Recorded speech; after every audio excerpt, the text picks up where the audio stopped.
past, but how do we make it where we don't recreate those patterns now? How do we, from henceforth, how do we, um, one of the things that I mentioned was our starting destination is not our starting circumstance is not our final destination. So we come a long way to fortify the love that we do have, making sure that people understand um, there's going to be some disappointments. There's going to even be situations that you might look at and view them as failures or failed attempts, but uncomfortable circumstances will birth blessings. So we found ways to communicate through the emotion and the hardships. So baby oftentimes will tell me, I'm with you. I'm on your team. You I'm know what on I your mean? This side, is baby. this is something that I'm doing because what benefits you benefits the team. And that is something that I have to really commend her on, because it takes a lot for a woman to be submissive to an individual, especially when you may feel like he may not be prepared to do certain things at a certain on a certain level.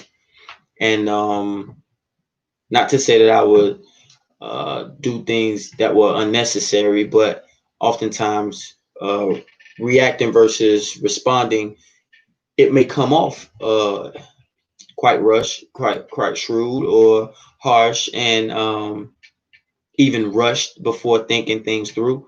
And she would allow me to kind of like burn my fingers.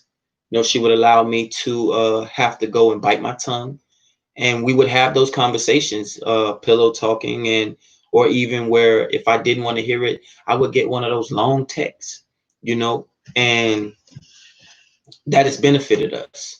So we are just trying to take one of those steps and those narratives to encourage people so that they understand that if you if you take what doesn't come out in the wash and you receive it in the rinse, it'll make you a better person. It'll strengthen your relationship. It'll strengthen your understanding with your spouse. And the uncomfortable conversations are sometimes so necessary that you might not even realize how How necessary they are necessary or it how is. beneficial It is. they truly are. Yeah. Um, I know he made mention of today's conversation, and today's conversation was very difficult for the both of us. We had a conversation and we talked about the time, very briefly, that we were not together, the time where we were apart from each other. And that was difficult for the both of us. That was a very difficult time for us together collectively. And so now for us to be at this point, 6, 7, 8 months later, where we are now is waves from where we were during that time that we were separated, but it's still very difficult to talk about. Yeah, it's very fresh. But you know how they say you got to be careful what you pray for. So when you pray for your territory to be expanded, Yes. and then you start treading new ground, you don't run back to your level of comfortability. You don't run back to the safe haven, but instead you gotta, humbly accept the change and evolution that's inevitable, so that you can really like hold on to what and reap the benefits of what is to come. So we kind of stepped our game up like 2 or 3 times, in a very quick uh emphasis. We jumped from here to there, and it was in no time. It was really just that fast, but it was because of the desire for the two of us, the shared understanding to say, you know what, this is bigger than us. This is way bigger than us. A lot of the reason why she hadn't left and given up, and a lot of the reason why I hadn't left, was because we love our family.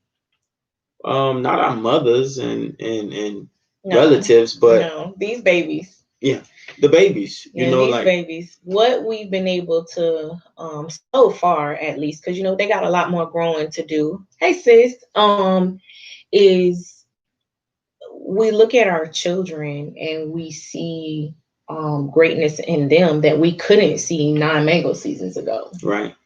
Our kids go places and they do things and they are recognized for being mannerable and respectful and childlike, not fast, not mouthy. And that is such a compliment to us as their parents. And it reminds us that what we've been doing together is really benefiting them. That was something that he and I kind of agreed on when we got together. Like, we wanted to give our kids something that we didn't have. Right. We wanted them to have a mom and a dad in the same house, and we wanted them to reap the benefits of such. But it's not always been easy to. No, it ain't always been easy. It definitely has not been a walk in the park. However, the potentials that we see even in our children exceeded the potentials that we ourselves had to come to learn about ourselves. Sometimes you say people see things in you that you don't see in yourself, and they're willing to give you the opportunity, and they're willing to give you the benefit of the doubt. Yeah.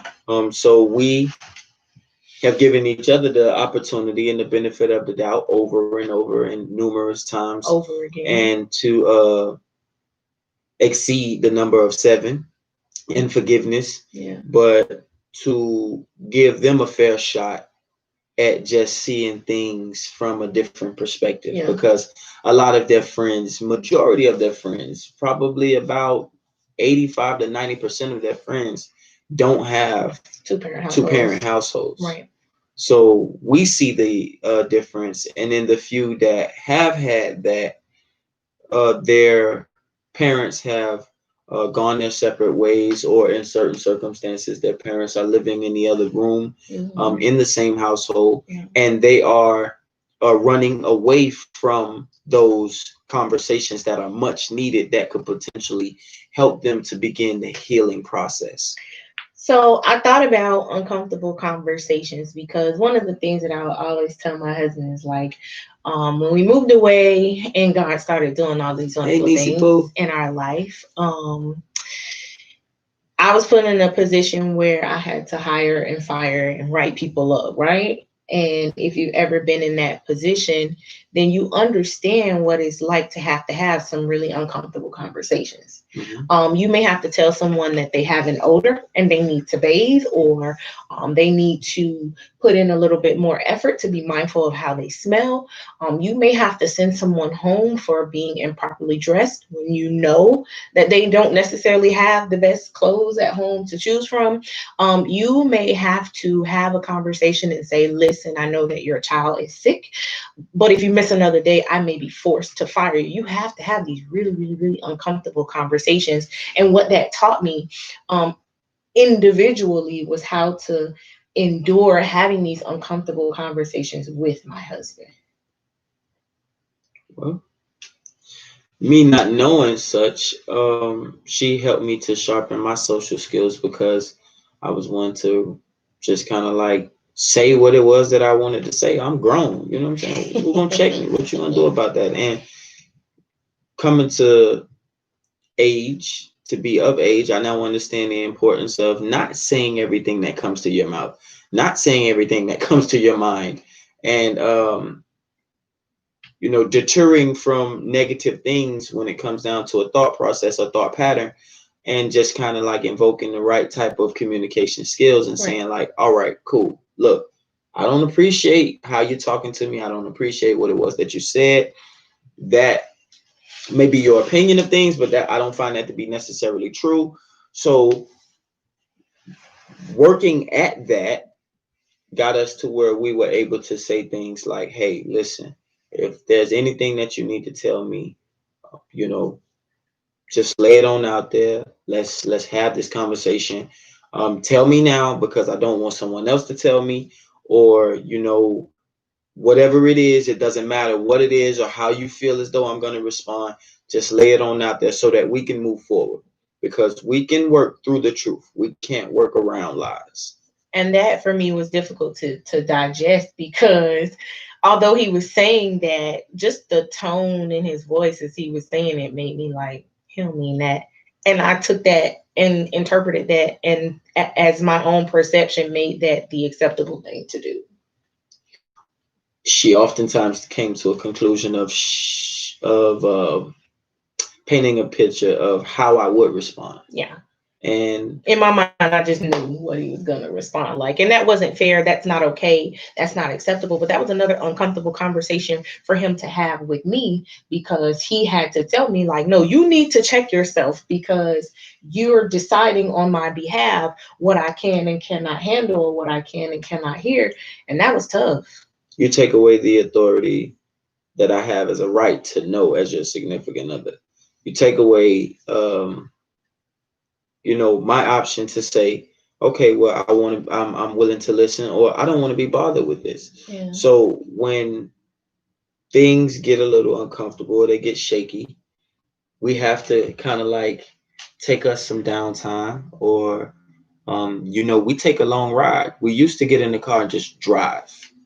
I mean, like, we would get in the car and just drive. Yeah. And sometimes it would take for us to drive and not talk until we were able to drive and talk and then drive and get over our emotions or our feelings from talking to then just listen to a song that made us feel good about ourselves, or something that made us feel good about each other, and continue to work at it.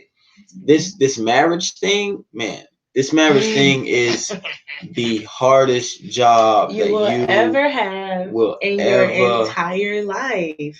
Anybody that's ever been married can tell you once, twice, or 3 times. They can tell you it is the most difficult job you will ever have in your entire life, because it is so hard to love someone unconditionally, that is not physically connected to you. It's easy for you to love your children unconditionally because they're a part of you. Well, it's also a circumstance where you have a lot of people that jump into relationships and they don't realize that people have doctored their resumes. Mm-hmm. They have all kinds of stuff that they are incapable or not willing to compromise when it comes down to doing in a relationship or for the relationship's sake. But they want to be with somebody. You've ever been in a relationship with someone that they don't really want you, but they don't want to see you with someone else? Yes. And those character traits just kind of like pour over into circumstances when you can really care for someone, but you sick and tired of them. Yeah. And the actions bring about reactions. So before you know it, she's an emotional wreck. We are built just the way that we are. Men are external, and oftentimes that's why you hear men say, oh, well, I wear my emotions on my sleeves. Yeah. And this is just my interpretation. Yeah. But women are internal, so they harbor so much more. And before you know it, she's flipped her lid and went upside your head, all because you move the TV remote or something, but she's had it up to here. She's literally had it up to here, and she will harbor and harbor and harbor those emotions.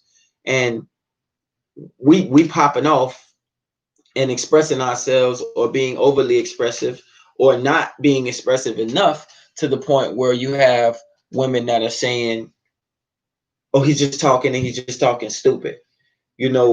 So how do you really get to a place where you can be comfortable and say, hey, listen, we need to sit down and talk? How do you invoke a conversation and start it with, I don't like the way that I'm feeling? And it's just that simple. It's really, truly just that simple. But it is definitely something that is necessary when it comes down to preparing yourself for a lifetime or even a duration with a person. when you talk to a person initially and you tell them all of the things that you want, you have to also lay your expectancies down. If you don't want any children, that might be something that you want to have very early on into the conversation. If you are afraid of raising children on your own, if you are a parent, it's hard for you to communicate with someone that is not a parent. You can't co-parent with someone that's not a parent. They don't really know how to relate to the necessities of this other being that you're solely responsible for. And until you're able to get them to that level and see things from that perspective, it's going to be challenging. I'll even say that you may have someone who is a parent. You may be with someone who is a parent, but they have not become the parent yet. There is a time, there is a thing that happens in a person's life where they are no longer the child, they become the parent. There are a lot of parents who are still the child. Right, say that. There are a lot of parents who have this expectancy, this entitlement of the child, that you should serve me, that you should give me, that you should provide for me, and has not yet made the switch over to being the parent. That's a completely different ball game. When you make the transformation, when you make the change or make the switch into being the parent. I'll never forget the day that it happened for me. I woke up one day and I just understood, and I immediately picked up the phone and called my mom and apologized. That's a very good point. That's a very good point. I would associate some of that pardon me. I would associate some of that with childhood traumas. Yeah. Another uncomfortable conversation. We have a lot of adults that are still traumatized, victims of their own circumstance because they are stuck emotionally behind childhood traumas. And if you don't communicate those things, I too have been someone that carried on in unnecessary actions because of something that took place with me as a child. And even some other things that, I picked up and saw to be ideal behaviors, but they were learned behaviors as a young adult. And I carried that on over into my adolescent years as an adult. When you're 21 and 24 years old, or should I say 21 through 24 years old, you are gathering all of these little golden nuggets. Yeah, you're still getting your gems together. And as you gather, you're trying to stockpile all of these things that will build up your character and build up your integrity and make you the true tried and true adult that you're going to be. And I just want to make sure to say the 21 to 24, that was kind of like our generation. The generation behind us, they don't start to pick up their gems until they're between the ages of 25 and 29. And 25 and 30. I would potentially say that. I see a lot of them are moving at an accelerated pace. I see a lot of young adults that are making really, really good fundamental decisions right now, as far as going to school and bettering themselves and doing what they gotta do, right? Investing in themselves with their time properly. However, for the ones that aren't, as headstrong and don't have that certainty, and for those that were just knuckleheads like us too, you know what I mean? You have to plan, or you plan on failing. Yeah. And the conversations that are necessary. No one tells you how to be an adult. Come on now. You just turn 18 and people start saying, you grown. You should know better by now. You don't gotta be here. You see this light? You don't pay no bills. You see this water? You don't pay no bills. You see them groceries? You gonna add to them, or you gonna stay out of them? And those are the things that happen. I really don't want to push my children out at 18. I'm perfectly comfortable with my children staying with me as long as they are disciplined enough within themselves to understand that there are still household rules, but for them to be disciplined enough for themselves to provide for themselves and to build the things that are necessary for their foundation to be laid. I don't want to have to push them out into the world for them to then be responsible for themselves and for them to bump their heads and bump their heads and bump their heads and then run back home each time after bumping their head to say, okay, well, you never told me. So if young ladies grow up and you never teach them about circumstances where you were almost raped, or you put yourself in an uncomfortable situation with a young boy who didn't necessarily understand what it was that she was doing, but he acted on what it was that he thought, she could potentially put herself in a situation where she is assaulted. 18 is not grown.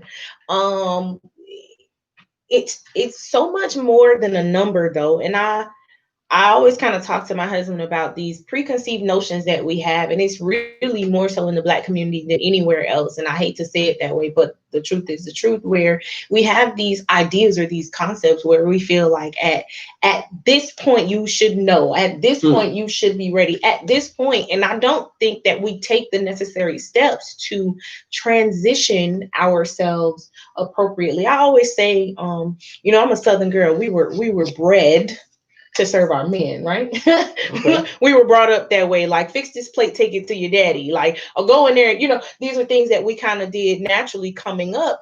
And so it comes very natural for us to kind of serve our men to a certain degree. But there was no transitional stage. No one had that conversation with me about putting yourself in certain situations that could cause you to face a rape-like situation. I'll talk about my own uncomfortable situation. I was 15. I was 14.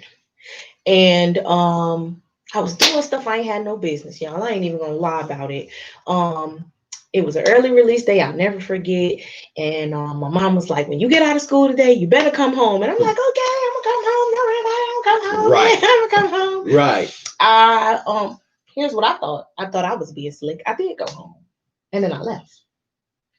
I went home, changed my clothes, and I was like, I'm gonna go get my nails done. You know, right there on the nail shop right up on 183rd. So I was like, I'm gonna go to 183rd, get my nails done, and I'll come right back home. It's not a big deal. I'm just going to right that shop. Can't hurt nobody. I can walk there and walk back. So I walked up to the nail shop, got my nails done. Everything was smooth. Everything was perfectly fine.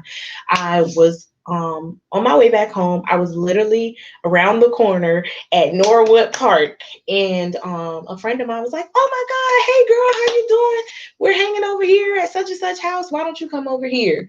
And you know, you really have to teach your children and teach yourself. It's a skill. It's not a will. It's a skill. You have to practice listening to yourself, because myself told me that it wasn't a good idea to go, and I did it anyway. Long story short, I faced a very terrifying situation where I was nearly raped. By the grace of God, I was not raped, but I was nearly raped. And I'll just never forget coming home 4 o'clock in the morning after being at the, rape center and talking to the detectives, talking to the police, talking to the doctors, coming home 4 o'clock in the morning, and my mom was there, my aunts were there, my sister was there, and they were all talking about these situations and circumstances that were similar to mine. But no one shared that information. But nobody said anything to me until this was a circumstance that I had already faced. Well, as for myself, it wasn't necessarily something to that degree. However, it was something that could have cost me my life. And there was another young man that could have cost him his life.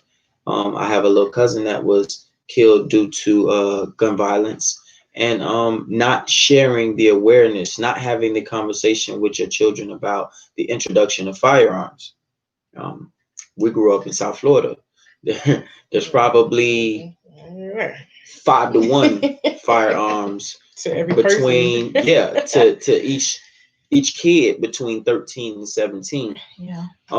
And most of them are really inexperienced with being around a firearm, being exposed to them. long story short, me and some boys, we hanging out and we politicking and we are just being kids, teenage kids, and somebody pulls out a gun and they flashing it and this, that, and the third. And, you know, one thing led to another. Somebody else is playing and the other one goes to point it at him. And at least I knew that much. I'm like, yo, don't point that thing at him. And he turns around, he points it at me. And I'm kind of pissed off because I'm saying, this one, if this there may not be any coming back from this situation. Yeah. And the gun went off. You know what I mean? Shortly after him pointing it at me, he started playing with somebody else. They went to tussling, blah, blah, blah, whatever. And the gun went off. Another time where I was with BG and I literally just got on the bike and rode to the store and hand BG the gun, and BG's playing with the gun and goes to cock the gun, not paying attention. That's already around in the head. The gun goes off, shoots him through the hand. Jeez Louise.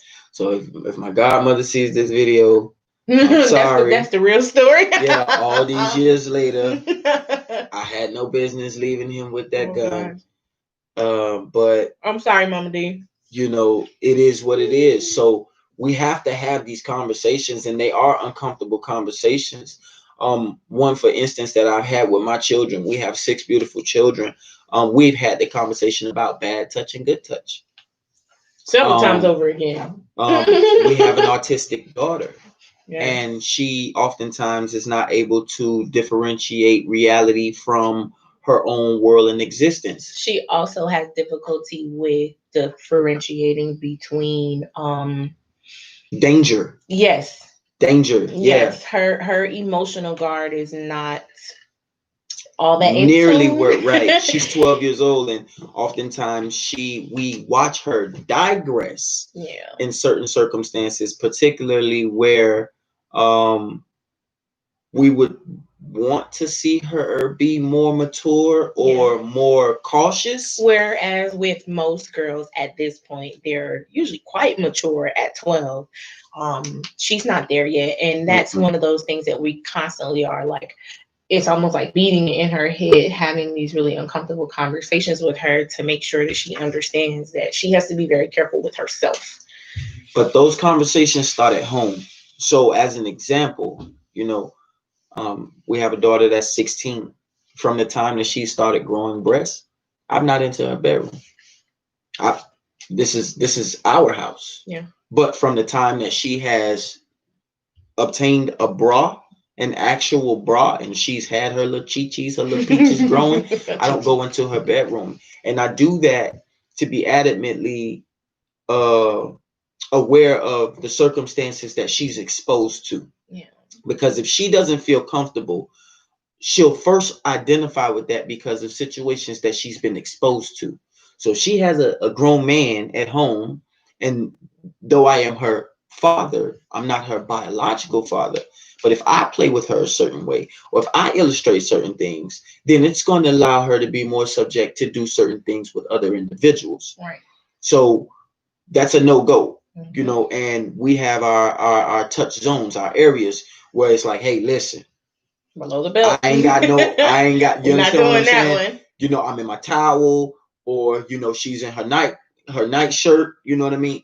Those we're not gonna play. We're gonna give you your space, and we're gonna allow you to be who it is that you are and be comfortable in that. We respect each other's boundaries. So those good touch, bad touch circumstances come into key with our daughters. But now you have to also have those conversations with our sons. We have to let them know, hey, listen, no one should be putting their hands on you in a certain fashion. Yeah. I'm your father. If I don't put my hands on you, you don't allow someone else to put their hands on you. Right.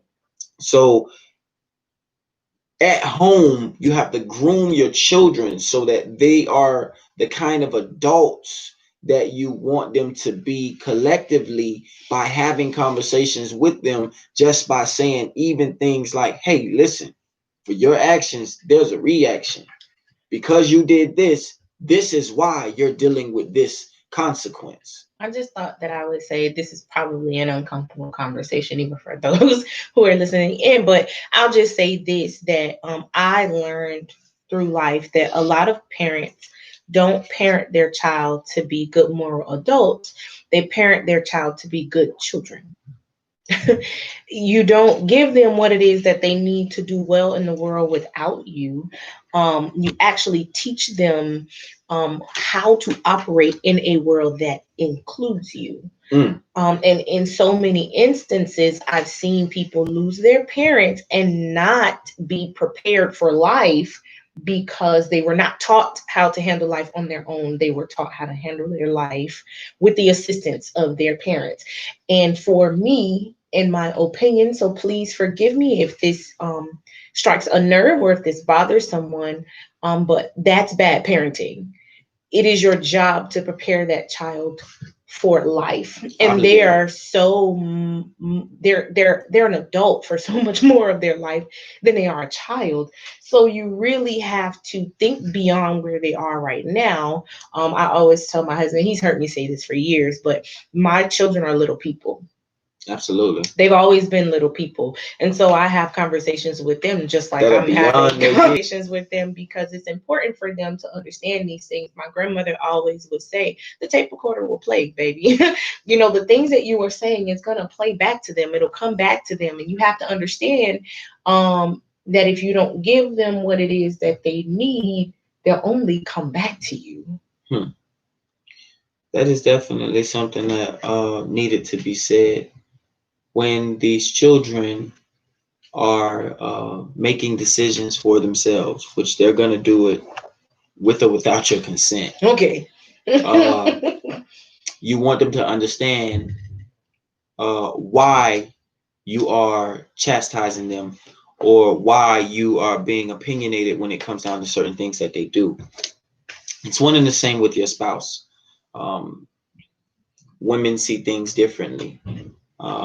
My wife can interpret something one way, and I don't even see it. I've had women that are just flirting and throwing themselves right at me, all except underwear, and I'm like, and he's oblivious. I'm like, because that doesn't fascinate me. That's the least thing on my mind. I'm really trying to figure out how I'm gonna get this food prepared. It's not the fascination of it, though. And again, that's another one of those really uncomfortable conversations. I'm saying that because it's not about the fascination. I just want you to be aware, because you may be able to stop something from going any further before it gets to that place. You think about the movie Obsession. You remember that movie with Beyonce and Idris Elba and the crazy white chick, right? Something like that. Okay, so you remember they go to the Christmas party, and she intentionally got him super wasted. Mm-hmm. He kind of knew, but wasn't really putting up a strong guard at the fact that she was kind of coming on to him. Mm-hmm. That's that kind of land of oblivion that you may live in. But if you recognize it from then you can say, "Now we ain't even gonna go at it like that." Oh, that's very true. I was actually going to say the same thing, that we have kind of like sharpened our own skills in that fashion, to where I see things coming beforehand, and oftentimes I tell you, I'm like, listen, be mindful. Mm-hmm. You know, at all times, respect yourself and protect yourself, because you are someone's wife as well as someone's daughter and someone's mother. Mm-hmm. So we are continuously reevaluating ourselves, self-analyzing ourselves to make sure that we can be on point. You know what I'm saying? Be on cue. The conversations that we've now been able to comfortably have, sometimes they include, man, you cheated on me. Mm-hmm. You know what I'm saying? You did me dirty, bro. You did me wrong. You did me wrong.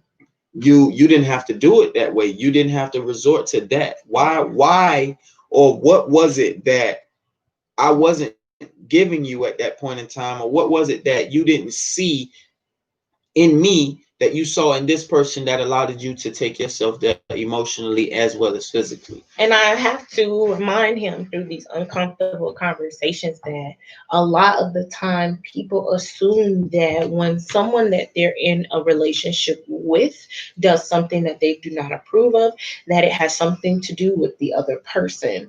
But a lot of things that people do in relationships and circumstances are self-absorbed, Okay. self-centered. It has nothing to do with you, and a lot of the times that person doesn't even think about you until after it's already done. It's like, Right. shoot, oh my God, now it's almost too late where you're thinking about this person. Mhm. But that's because, again, if you haven't unpacked your stuff, these are the kind of things that you can do. You can get lost even in your own mind. That's how, you'll sit, you'll watch movies, or I'm pretty sure this has happened. You're at work, you're in a meeting, you're learning something new, you're in a training room or whatever the case may be, or you're even working in whatever fashion that you're working in, and you find yourself lost in a daydream. Those are your own thoughts. You get absorbed into yourself and you forget everything that's outside of you. That's how powerful the mind is, and you just have to recognize it for that. Well, it takes a lot of training in order to be able to conduct yourself in a certain fashion, to have certain conversations. We come from different circumstances. I myself, being in situations that I've been in, particularly where it was time to be uh, open about discussion. That wasn't always the most comfortable thing for me, because even what it was that I did have to say, it wasn't necessarily heard oftentimes. Um, when you have parents that want to live their life through you, That's another situation. you have very limited capabilities of expressing yourself, Yeah. or saying certain things that will be impactful. Yeah. They may be heard, but they fall oftentimes on deaf ears. Yeah. So when it came to dealing with my wife, a lot of the things that I said, they were said at a certain tone or a certain volume to make sure that I was being heard. However, it wasn't necessarily doing anything. That was not the most effective. It was giving me the adverse effect, because I was heard, but then it was like, anyway. Yeah, no, that was not the most effective, because I myself, we talk about often how our styles of communication are different, but when you talk to me, and I don't mean him, I mean anyone, that when you talk to me in a certain fashion, one of two things are either going to happen. One, I'm either going to blow up and probably punch you in the mouth, or I'm just going to completely shut down, and I probably won't hear anything else that you have to say. And it was the tone that he chose to use because that was what he was comfortable with, not because he was attacking me or he was being evil, or that's just what he was accustomed to doing. But I was not accustomed to that. I didn't grow up that way. I was not spoken to in that fashion, even in times where I went to, my family. And they were a little bit more wild than what we were accustomed to in-house. It was still not to me. No one ever spoke to me that way. It was never a necessity. I probably didn't even have conversations with people that I did not know until I was an adult. Which I can't understand at all, because I've been everywhere. I've been on my own from very young. I think that cultivated you a lot. But for me, the first 10 years of my life, or at least the first solid 7 or 8, I had my mom and my dad. And I was just a very naturally shy person. And I say that a lot of the times. I know that may seem kind of crazy. Sis was there. She could tell you. I was not the most outspoken. I was not the most boisterous. I just wasn't. That was not my parents would have to tell me to speak. It's okay. Say hello. That's just not my thing. So all of the excitement, I tell people right now, you got to kill all that excitement. I can't do that. You got to bring that down. I can't handle that. I do the same thing with our children where, sometimes they get on emotional overload, and it's like, hey, if you need to cry, go ahead and cry, but you can't talk to me and cry. You got to give me one or the other, because it's just too many emotions. It's too many feelings at one time. I can't process that. I think that as far as communicating with the children, we've done an exceptional job. She We've said done true. a lot more. We've done a lot more exceptional when it came down to them a lot sooner than we did collectively together. With them So, expressing themselves. with them expressing themselves, and now with us expressing ourselves and being able to hear each other, Yeah. and not hear each other with the wrong set of ears. Right. Right. Using both the outer and inner ear to listen. Okay. So 2 points for Daddy, because I wanted to make sure that I did say that, but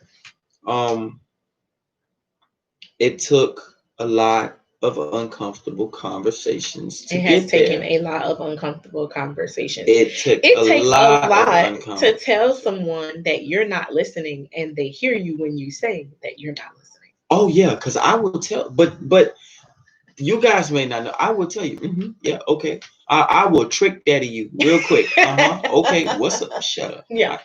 I don't want to hear that.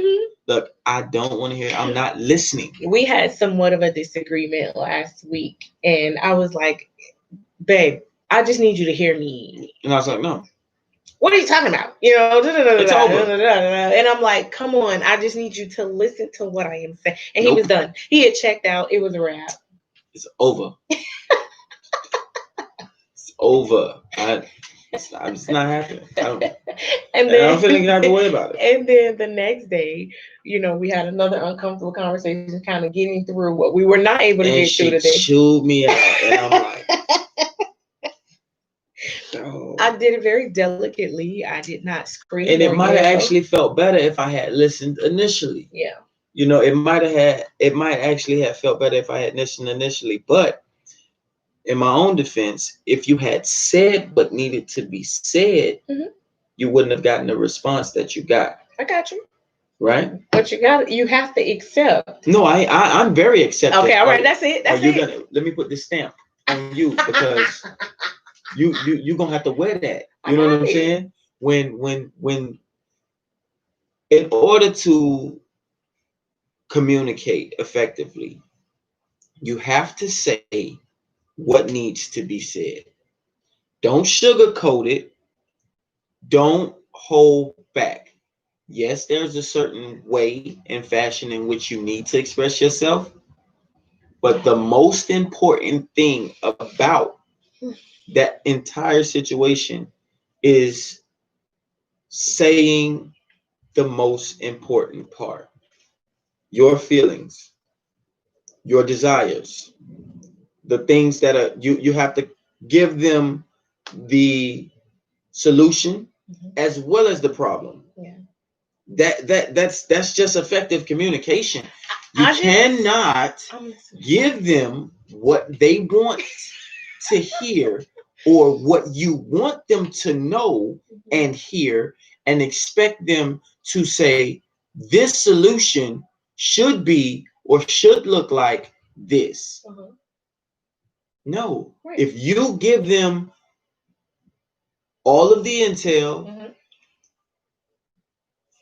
the details, the problem, and the solution, it's easier for you guys to communicate.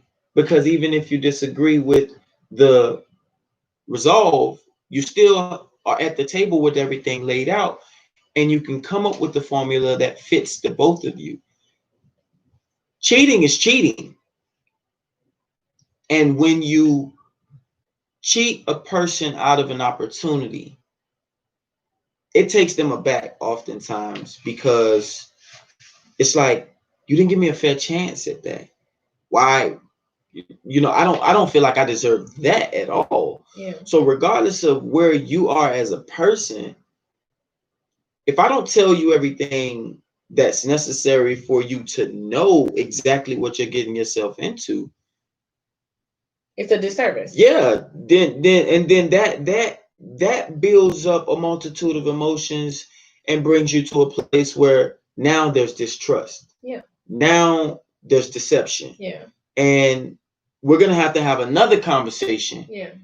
And I may not be ready to have that conversation right now. Right. So I may act on what it is that's been done. Yeah.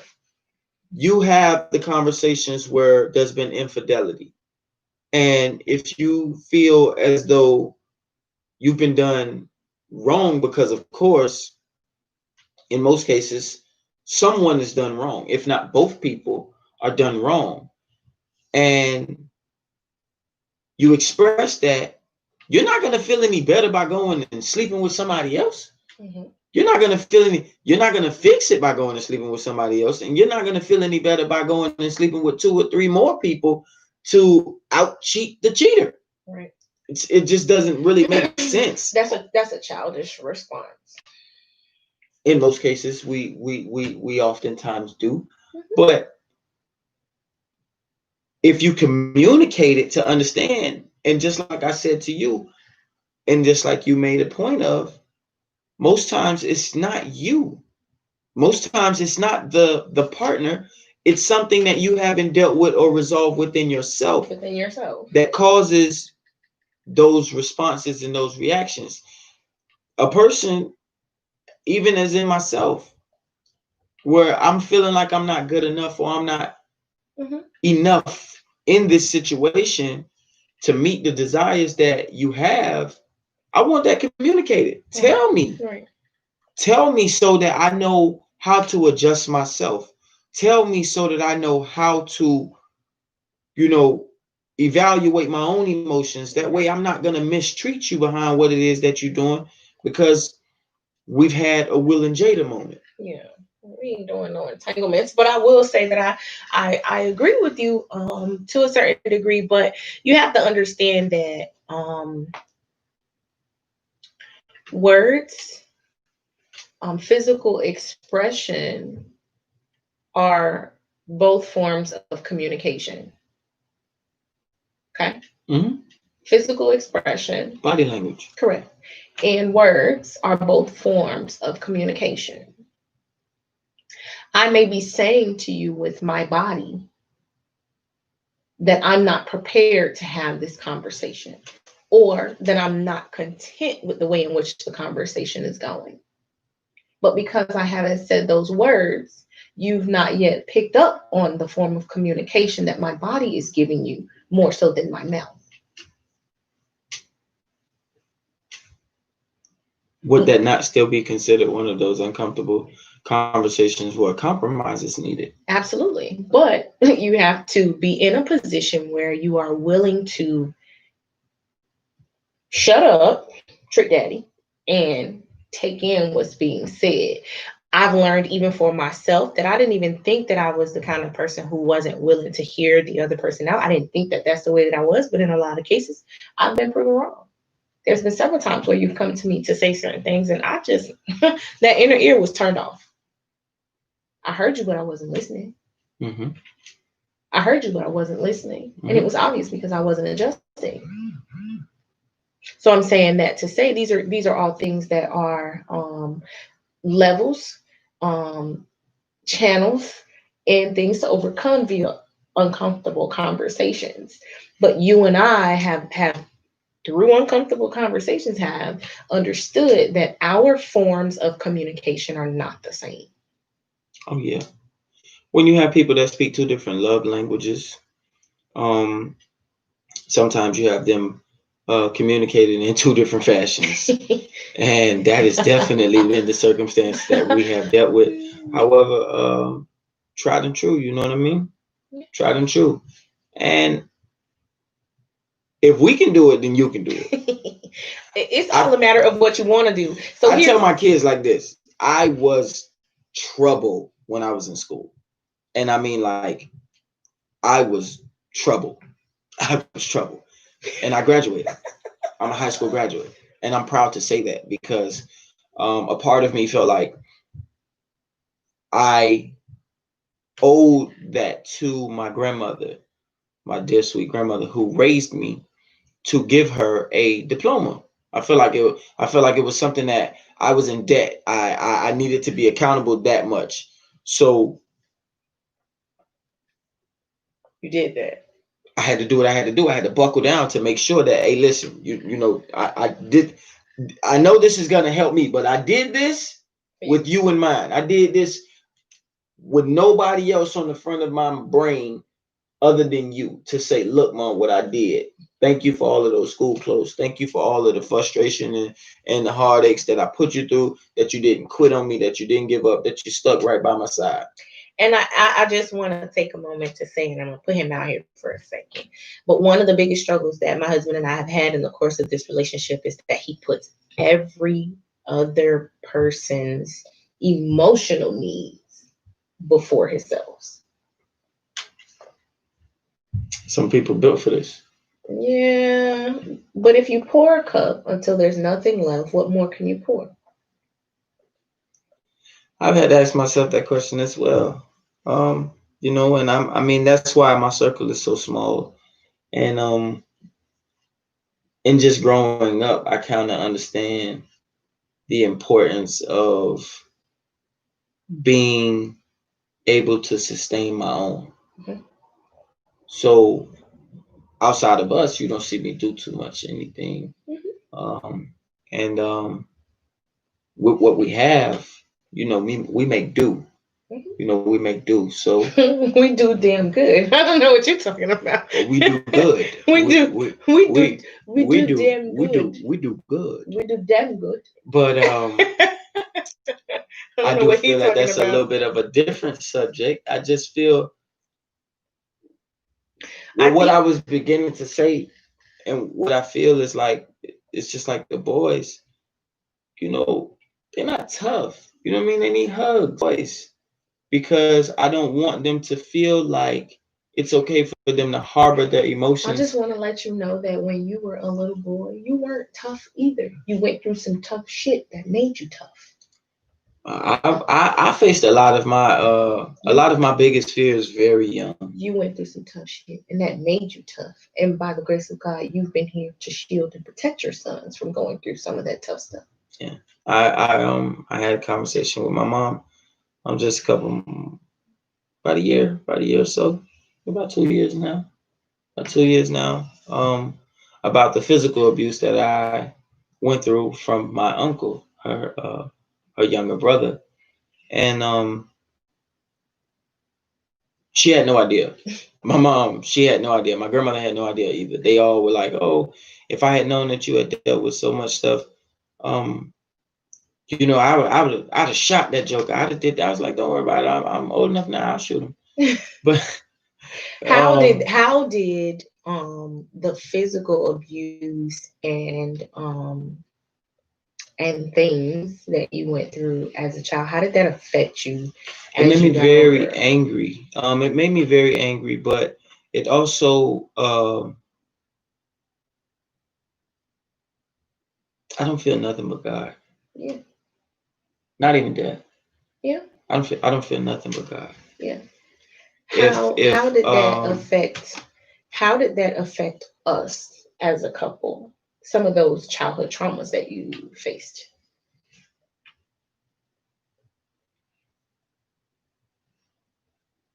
A lot of it caused me to act out and act on things rather than to communicate them. I was tied up inside of a bed sheet, thrown inside of a closet. You know, I was beat. You know, I was however, you know what I mean? And I was just a kid. I was just a little boy. Yeah. And that's some tough shit to go through. Yeah, even screaming in that closet, it got to a point where it was no need to scream, you know, because nobody was gonna hit me. Wasn't nobody gonna get you out of there. Yeah, nobody wasn't coming. And you know, one of the things that we experience in this relationship is I've had to strengthen my husband and make sure that he understands that he's not by himself. That was a very uncomfortable conversation to have, that he's not by himself. He's not alone. That I got his back, even when I don't like him. That I'm with you 110%. You're no longer that little boy tied up in that sheet, in that closet. You are now the man, the king of this house, and the man of my dreams. And I couldn't ask for any more. But those were uncomfortable conversations to unravel, unfold, and unveil those things in your life. And we unpacked that. Yeah. And Yeah, now right. it doesn't affect you the same way as it did. I mean, I still think about stuff like that, and that kind of helps me to you know, uh, minister to some people and speak to their circumstances, because I endured a lot of stuff as a kid, and I couldn't understand why. Some of us are picked out to be picked on. Talk about it, baby. Some people are But genuinely picked out to be picked on. it's a part of what makes you who you are. Yeah. And it's a part of what strengthens you and your abilities as an individual. It's a part of your puzzle. So, my boys, I try to keep them. I don't really let my children out of my sight. I don't even family, like, because it was family who did a lot of abusive things to me, and I don't play like that. I don't play the radio about my children or my wife, most definitely. But when it comes down to how it has affected me as a person, it took so long for me to communicate some of those things. Oh yeah, for sure. That I pray that it doesn't take me nearly as long to get on the get over those things. Yeah, because it's still a very dark place emotionally. However, I know the benefit of it. Yeah. Like I'm grateful, and I don't even have any hard feelings towards my uncle or anybody else. That, you know what I mean? Like, they're great now. I think I'm probably one of the only people that calls him every year on his birthday, or just checks on him at random, and I kind of understand, like I said, some people just built for this, Mm-hmm. If I didn't go through some of those hardships, I wouldn't be the person that I am now. Yeah. I wouldn't be who I am. Yeah. Like, I know that without a doubt. Yeah. And I'm grateful because, like, I've seen my share of storms, but mm-hmm. Man, it's blue skies now. You know what I mean? I got T-tops, baby. Yeah. I was gonna say I'll just have a moment and kind of reveal some of my own stuff. But I was having a conversation yesterday, right? Did I talk to Tasha yesterday? Mm-hmm. I talked to my father's girlfriend. My father passed away in 2018. I still miss him so dearly. I really wish that I could pick up the phone and dial his number because I still know it and I just want to call him and talk to him. But anyway, I talked to his girlfriend over the weekend, and she said to me that when she looks at my husband, she sees my father. And before even I myself could physically see the correlation between my husband and my father, it was amazing to me that I would always say to him, "Are you gonna leave? Are you gonna leave? Are you gonna leave? Oh, so you're leaving now, right?" And that was my go-to. But my childhood trauma was my dad being home and then leaving and basically never coming back. You got to a point where you wanted to push me out also. That was my fear. You just did whatever, whenever to push me away. That was my fear. My fear was I would rather be in control of when you left than for you to be in control of that, because it would hurt me more. That would take me back to a place that I had been to before and I never wanted to go there again. So that's why I was pushing, because it's like, if he's going to leave, then at least let me be the person to get him away than for him to do that on his own, because I just can't handle that. That was an uncomfortable conversation for us to have. Women logic. I'm just being honest because that's what it's supposed to be. Definitely appreciate it. I've been telling you for years, man, I ain't going nowhere. And he ain't going nowhere. He's just gonna talk trash the whole time he here. So I know you're gonna let me. Thank you. I love you. But I love you right back. But I can definitely understand the abandonment, the emotions behind it. I've been in several relationships as an adult, and all of the women that I've dated as an adult have cheated on me. He's not been in several relationships as an adult. Let's correct this because he lies to himself. No. Let's make sure. Four adult relationships. 4 adult relationships. I got 2 baby mamas. That's the only thing that count. Who else was you in a relationship with that actually counts? Okay. 17 is not an adult relationship. It is when you paying bills. It is when you at their house or they at your house. I'm not gonna do that with you. Okay. All right, cool. So because you decided that you wanted to grow up at 15. So you count yourself as an adult from then. You're not an adult. You didn't grow up until 19. And again, you're not an adult at 15. I'm not gonna play with you. I got you. Don't act like it's a Chinese thing. All I can do is tell you the truth about where it is that I come from. So go ahead. So with all of those different circumstances, it's one and the same when I've had my wife and we've had to deal with infidelity. Yeah. On both our parts. Yeah. How do you get beyond that place, especially when you've already been there so many different times? How do you get beyond that place and analyze yourself and not feel accountable for what it is that you're getting or why? It's just kind of like, why, God? Why me? You know what I mean? And it becomes a frustration amongst people and even amongst a higher power because, what did I do to deserve this? Like you said, your father leaving, what did you do to deserve this? What could you have done differently? What makes you feel less than because of his actions? So I will honestly say that I am not and was not ever like most people. And I understood even from very young that my dad's leaving had nothing to do with me. That was my dad making a very selfish decision as a dad and doing what it was that he did. I understood that even as a child. I didn't go back to see my father again after I was 15. I wasn't raised with my father.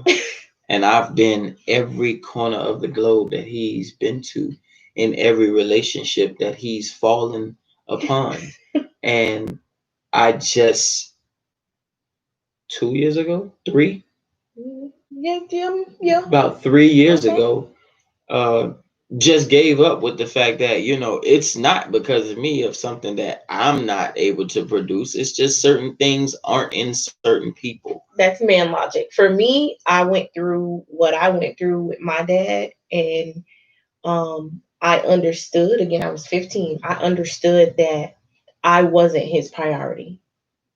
But you never had that conversation with your father. I didn't feel I needed to. Do you feel like if you could, you would have had that conversation? No.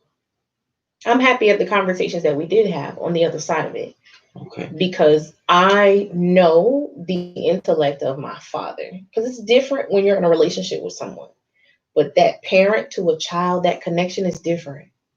My father knew what he had done to sever the ties between he and I. I know that. Well, I know what conversations I've consisted of with my dad and even with my mom. And I've had some really uncomfortable conversations with Todd. I've had some really uncomfortable conversations with him. That's his father. And unfortunately.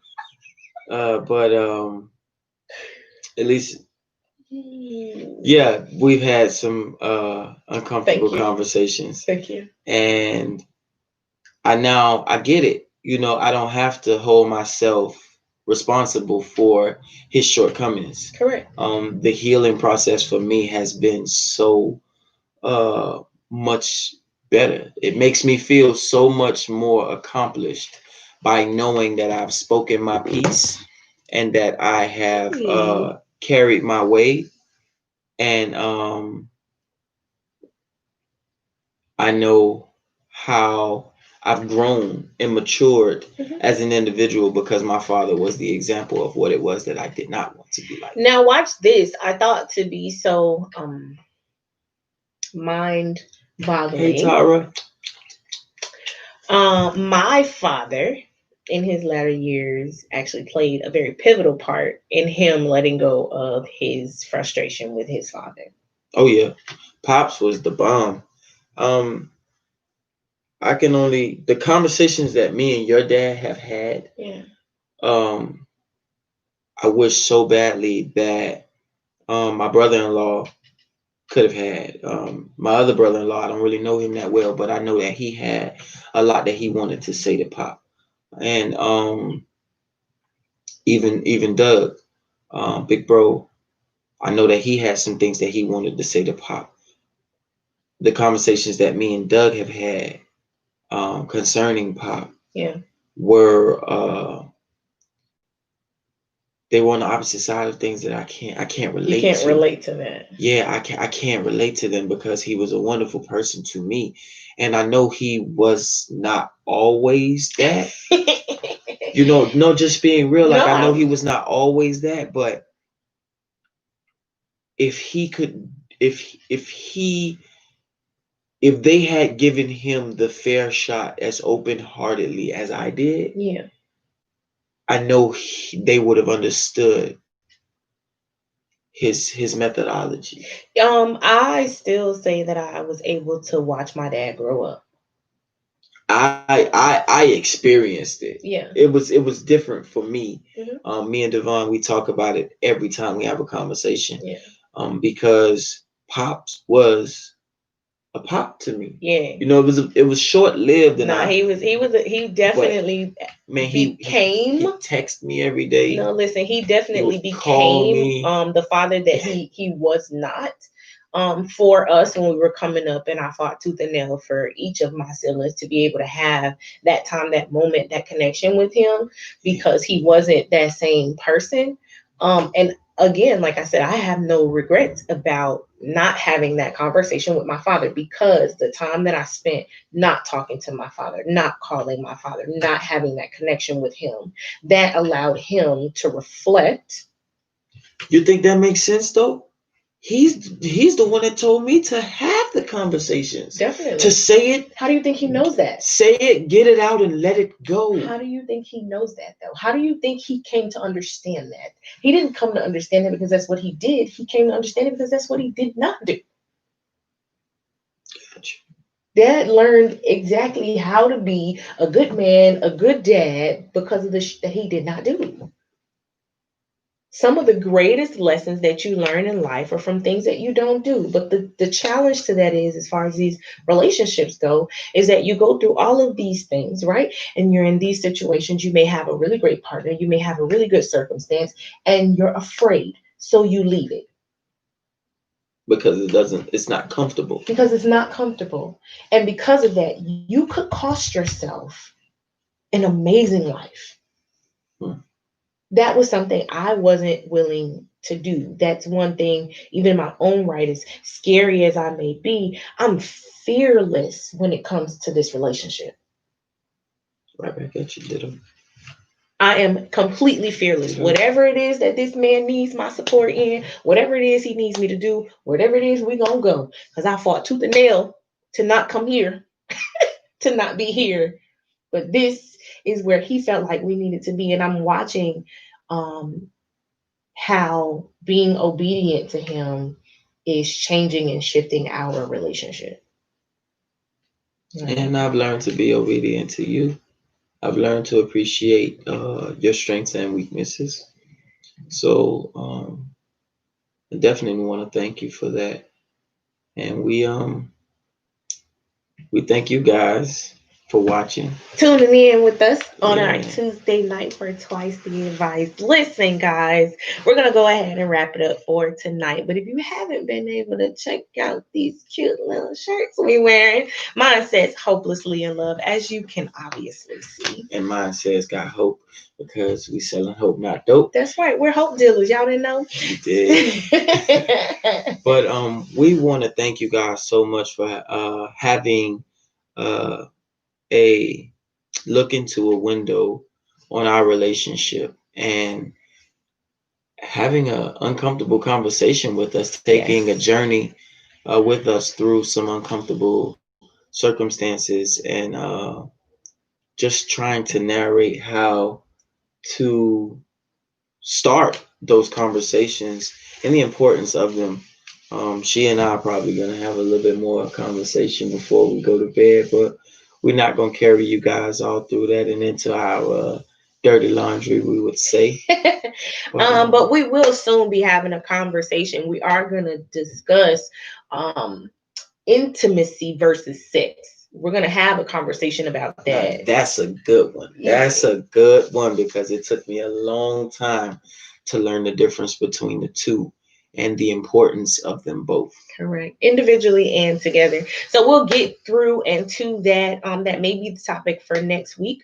We can't really tell. We kind of allow whatever to happen. I was just going to say, I don't want no individual sex. I'm Shut up. I don't want no sex by myself. Hey, listen. Oh, and before we get off tonight, I just want to take a moment, guys, and ask that you all please pray for Lebanon. If you have not seen the video, that was a crazy explosion that happened out there today. And they are still counting the numbers of people who have both passed and been injured behind that. Yeah. So please, guys, take a moment out of your time to pray for those people. That is a very, very tragic incident that was extremely unexpected. Just keep those people in your prayers as we will continue to keep you guys in our prayers. Thank you so much for your likes, your subscriptions, your sharing of what it is that we're doing. I hope that you can see that we're coming from a very genuine place. Yes. We're really trying to help people. And again, Valentine's Day party coming up February 14th, 2021. Details on that one coming we up. Doing it big. We are definitely going to give you guys a reason to put on some nice clothes and bring out your new shoes. Yeah. So, and the boogie shoes too, you know what I mean? Because I can cuddle a rug, you know. So we're going to see exactly where this entire year ends. Yeah. We have some wonderful things coming. You guys stay tuned. Yeah. We have some things coming with the children, as well as we have more apparel merch. Yeah. So be on the lookout for Encouragement by Design, AD&D, and we have some other things that we are not just yet ready to disclose, but you guys stay tuned. And thank you so much for your love, for your support, for sticking it out with us, and we just gonna keep on giving you that heat and giving you that love right back. That's right. No doubt. So forgive us. Thank you guys, please. I want to thank you from the bottom of my heart for taking the time out to tune in to these live sessions, guys. It really means a lot, and it keeps us going throughout the course of the week. You have no idea. No doubt.